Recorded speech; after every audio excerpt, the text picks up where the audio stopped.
Olá, mulheres de joelhos, como é que vocês estão? Passando aqui pra gente estar compartilhando mais um capítulo do Evangelho segundo escreveu João. Hoje a gente está no capítulo 7, a gente está fazendo essa imersão e o livro de João é um livro muito gostoso, uma leitura muito gostosa de se fazer, não é?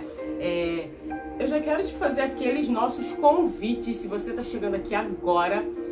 Aqui embaixo, na descrição desse vídeo, tem alguns links que você precisa acessar. Ainda não acessou? Vou te dar um tempo. Clica aqui na descrição. Achou? Linkzinho do WhatsApp. Achou? O linkzinho do Instagram. Então, entra lá, vem fazer parte com a gente. A gente compartilha devocionais, a gente compartilha orações. É um grupo de mulheres que se fortalecem através da palavra de Deus e tem sido vida, tem sido maravilhoso para nós. A palavra de Deus vai falar que a fé vem pelo ouvir. Tudo bem, ouvir o quê? Ouvir a palavra dele. Ouvir a palavra de Deus. A fé não vem por ouvir qualquer coisa. A fé vem por ouvir a palavra de Deus. E é por isso que nós nos dedicamos a buscar e buscar, em conhecer e conhecer mais e mais a respeito da palavra do Senhor, a respeito dele, porque ele se revela a nós através da palavra dele. E esse é o convite que nós, Mulheres de Joelhos, fazemos para você.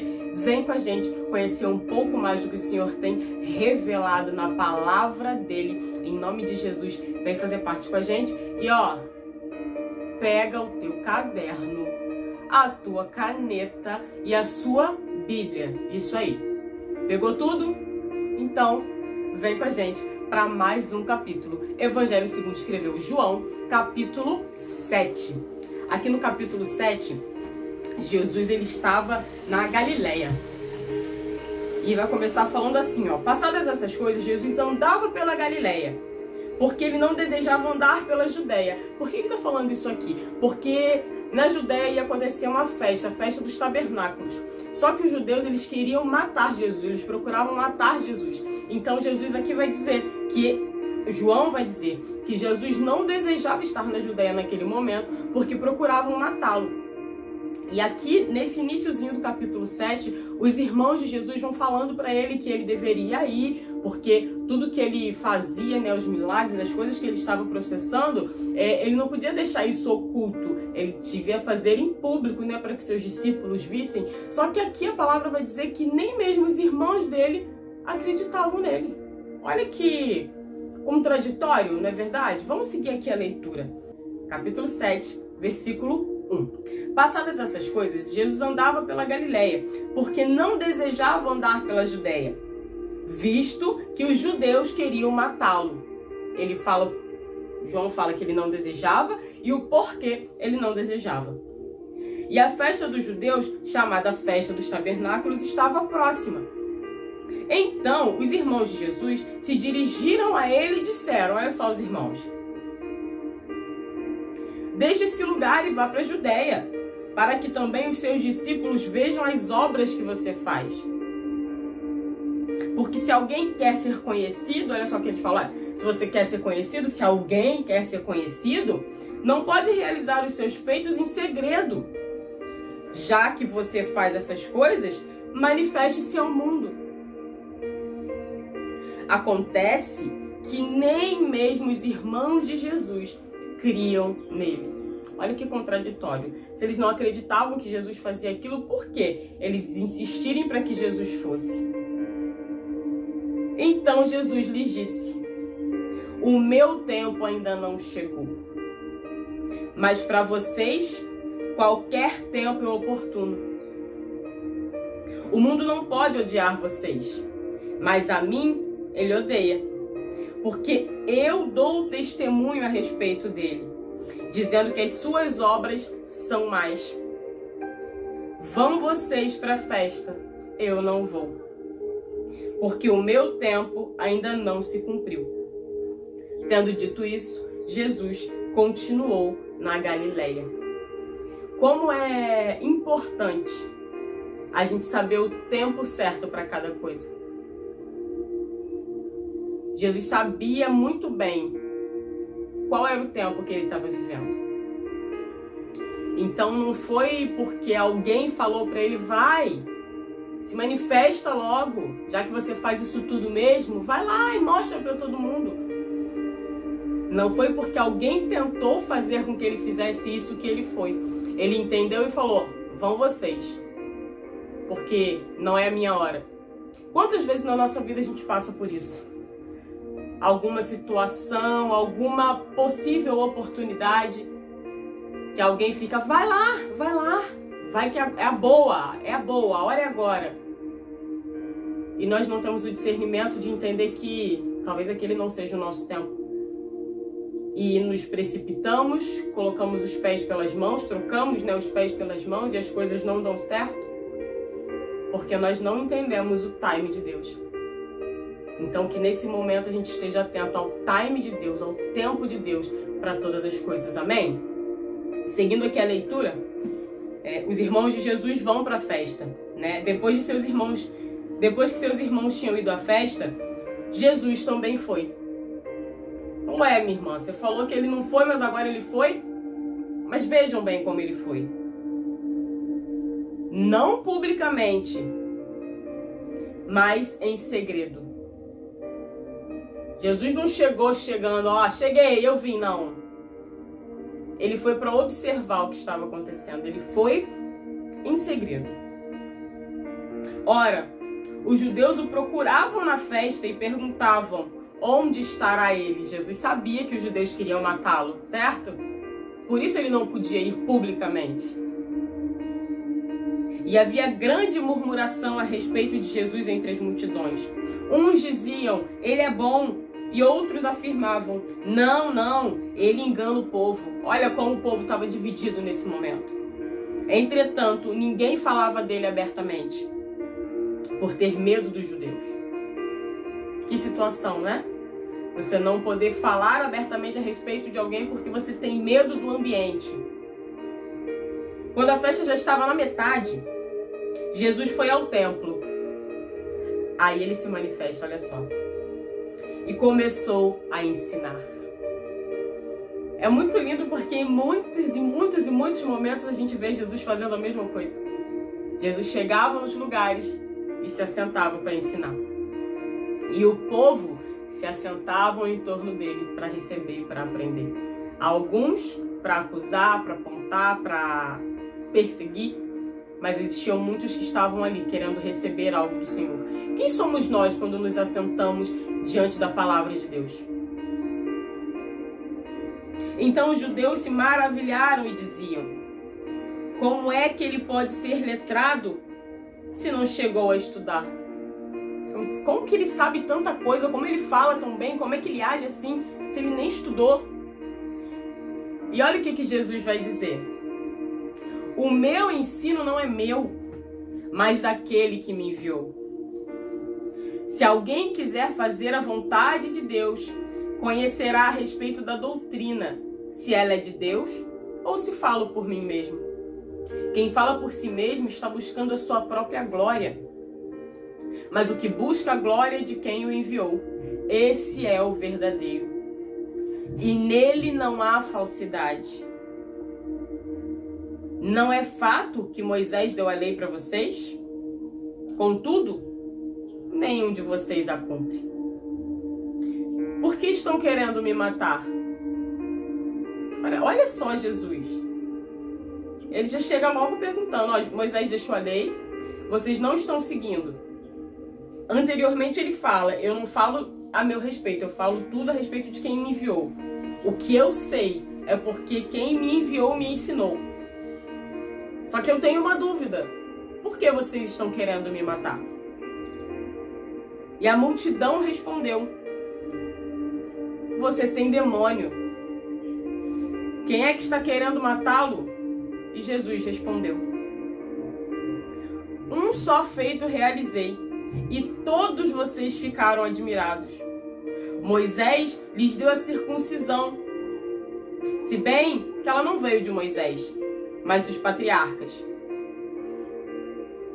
E vocês fazem a circuncisão de um menino até mesmo no sábado. Preste atenção no que Jesus está falando. E vocês fazem a circuncisão de um menino até mesmo em dia de sábado, para que a lei de Moisés não seja desrespeitada. Por que vocês ficam indignados contra mim? Pelo fato de eu ter curado por completo um homem num sábado. Não julguem segundo a aparência, mas julguem pela reta justiça. Ele está dizendo assim, ó, vocês seguem o que Moisés deixou para vocês, se bem que não foi Moisés que deixou, veio dos patriarcas. Beleza. Não importa se é um sábado que bate o dia que tem que fazer a circuncisão, mas vocês fazem para que se cumpra a lei. Qual é o problema de eu curar uma pessoa por completo, então, num dia de sábado? Qual é o problema? Esse é o questionamento que Jesus faz. E aí ele termina dizendo, não julguem segundo a aparência, mas julguem pela reta justiça. Alguns de Jerusalém diziam, não é esse homem que estão querendo matar? Eis que ele fala abertamente, ninguém lhe diz nada. Será que as autoridades reconhecem de fato que esse é o Cristo? Quantas perguntas, né? Mas nós sabemos de onde esse homem vem. Quando, porém, o Cristo vier, ninguém saberá de onde ele é. Eles estão questionando, não, ele não pode ser o Cristo. Porque todo mundo aqui sabe de onde ele veio.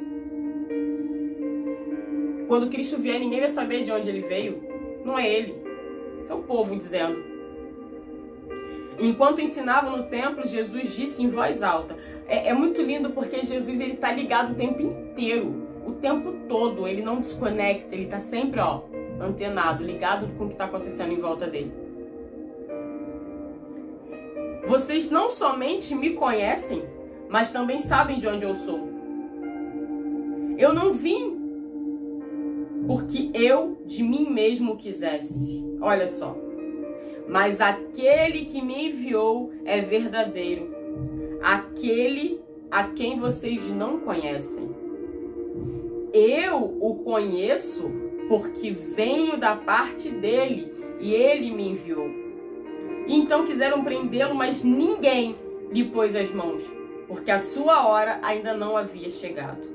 Porém, muitos dentre a multidão creram nele e diziam, quando Cristo vier, será que vai fazer maiores sinais do que esse homem tem feito? As pessoas estavam ouvindo o que ele ensinava, acreditando, crendo no que ele estava falando, mas ainda não tinham a certeza de que ele era o Cristo. E eles ficavam, será que quando Cristo realmente vier, ele vai fazer a mesma coisa que esse homem está fazendo? Mas já era Jesus, já era o nosso Cristo. Amém? E os fariseus, ouvindo a multidão murmurar essas coisas a respeito de Jesus, juntamente com os principais sacerdotes, enviaram guardas para o prender. E disse Jesus, ainda por um pouco de tempo estou com vocês, e depois irei para junto daquele que me enviou. Vocês irão me procurar, mas não me acharão. Vocês também não podem ir para onde eu estou. Então, os judeus disseram uns aos outros, para onde ele irá, que não o possamos achar? Tipo, onde é que ele pensa que vai se esconder? Que a gente não vai encontrar. Será que ele pretende ir para a diáspora entre os gregos? A fim de ensinar os gregos? O que significa isso que ele diz? Vocês irão me procurar, mas não me acharão? Vocês também não podem ir para onde eu estou? Eles estavam tipo, o que ele quer dizer com isso? Como assim? Onde ele vai? Para onde ele vai? No último dia, o grande dia da festa, Jesus se levantou e disse em voz alta, olha só, Jesus é lindo demais. Se alguém tem sede, venha a mim e beba. Quem crê em mim, como diz a Escritura, do seu interior fluirão rios de água viva. Isso ele disse a respeito do Espírito que os que nele crescem haviam de receber. Pois o Espírito até aquele momento não havia sido dado, porque Jesus ainda não havia sido glorificado. Olha o que Jesus fala. Quem tem sede, vinde a mim e beba. Gente, quem crer em mim, como diz a Escritura, do seu interior fluirão rios de água viva. Isso quer dizer que quando nós cremos em Jesus, quando nós o confessamos como nosso único, suficiente Senhor e Salvador, Ele gera vida em nós. E quando fala que algo vai fluir, é porque é uma fonte inesgotável de vida sendo gerada em nós, a ponto de nós transbordarmos essa vida de Cristo em todos os lugares que a gente passar. Quando ouviram essas palavras, alguns do meio do povo diziam: este é verdadeiramente o profeta. Outros diziam: ele é o Cristo. Outros, porém, perguntavam: por acaso o Cristo virá da Galileia? Não diz a Escritura que o Cristo vem da descendência de Davi e da aldeia de Belém, de onde era Davi? Assim houve divisão entre o povo por causa dele. Alguns queriam prendê-lo, mas ninguém lhe pôs a mão. Os guardas voltaram à presença dos principais sacerdotes e fariseus, e estes lhes perguntaram: por que vocês não o trouxeram? E eles responderam: jamais alguém falou como esse homem. Os fariseus disseram aos guardas: será que também vocês foram enganados? Por acaso alguma das autoridades ou algum dos fariseus creu nele? Mas esse povo que nada sabe da lei é maldito. Nicodemos, um deles, que antes tinha ido conversar com Jesus, perguntou-lhes: será que a nossa lei condena um homem sem primeiro ouvi-lo e saber o que ele fez? Nicodemos é aquele Nicodemos que a gente falou, que foi procurar Cristo, perguntar, né, como pode um homem já velho nascer de novo? Esse mesmo Nicodemos aqui pergunta: será que a nossa lei condena um homem sem primeiro ouvi-lo e saber o que ele fez? E eles responderam: por acaso também você é da Galileia? Examine e verá que da Galileia não se levanta profeta. Jesus, ele era afrontado, apontado, acusado o tempo inteiro, perseguido. Ele não tinha honra dentro da própria casa. Os seus próprios irmãos não acreditavam nele. Será que você está vendo alguma semelhança na sua vida? Será que em algum momento da sua vida, da sua caminhada, você está ou já passou por um tempo que não estão dando crédito para o que você está falando? Às vezes você está vivendo algo em Deus tão sublime, tão profundo, tão tremendo, que quando você fala, as pessoas falam: é impossível isso estar acontecendo, isso é coisa da sua cabeça. Lembre-se bem a respeito de quem você tem falado. Lembre-se bem quem é que tem falado com você. Lembre-se bem das promessas que Deus liberou sobre a sua vida. Foi Ele que liberou? Se atente ao tempo. Se foi o Senhor que liberou alguma promessa sobre a sua vida, se esse projeto aí que está no teu coração foi algo que veio de Deus e você já está aí preocupado, será que é a hora, será que não é a hora? Tem esse discernimento que Jesus teve quando os irmãos mandaram ele para um lugar que ele sabia que não era o momento dele chegar publicamente nesse lugar. Entenda o time de Deus. O Senhor me trouxe aqui nesse momento só para nos lembrar. Entenda o time de Deus. Se atente ao tempo e aos sinais que Ele tem mandado para nós. Amém? Que o Espírito Santo possa continuar te ministrando, nos ministrando acerca dessa palavra. E que a gente possa ser de fato fortalecida nele todos os dias. Em nome de Jesus. Um beijo e até o próximo.